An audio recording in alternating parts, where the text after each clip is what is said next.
చాలా కామ్గా ఉంది ఏంటప్ప అనుకున్నా. బట్ ఒక మంచి సపోర్టివ్ హస్బెండ్గా తనకు ఉండడం అండ్ తనకు ప్రతి సెకండ్ తనకు హెల్ప్ చేయడం, అండర్స్టాండింగ్ కానీ చాలా బాగా డిజైన్ చేస్తారు ఆ రోల్ని కూడా. అండ్ ఆయన పర్ఫార్మెన్స్ కూడా చాలా బాగుంది. ఇక Gulshan Devaiah obviously next level ఆయన యాక్షన్ అయితే ఈ మూవీలో 10 out of 10.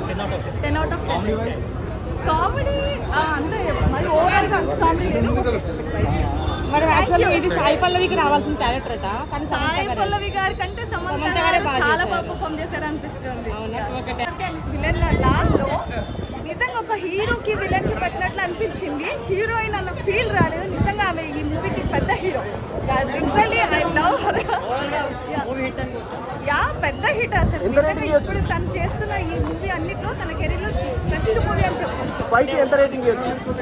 5కి కాదు 10 out of 100 ఇచ్చేస్తాను నేను. Yeah literally I love the movie. నిజంగా చాలా బాగుంది. మ్యూజిక్ కూడా నెక్స్ట్ లెవెల్ ఈ మూవీకి. ఉత్తమ పడాలి అనుకోవచ్చా? యా చిన్న లూప్ హోల్ కూడా అంటే ఈ సినిమాలోకి ఇది మైనస్ లాగా అనిపించింది అన్నట్టు ఏమన్నా ఉందా? పెద్ద హీరో నాట్ హీరో అయినా ఈ మూవీకి హీరో అంతే. ఇంకా లాగ్ ఎక్కడ అనిపించలేదు. First half and second half చాలా చాలా అసలు ఎవ్రీ బిట్ ఎవ్రీ సెకండ్ చాలా ఎక్సైటింగ్ అనిపించింది. నెక్స్ట్ లెవెల్ అసలు మూవీలో ఏది మైనస్ లేదు.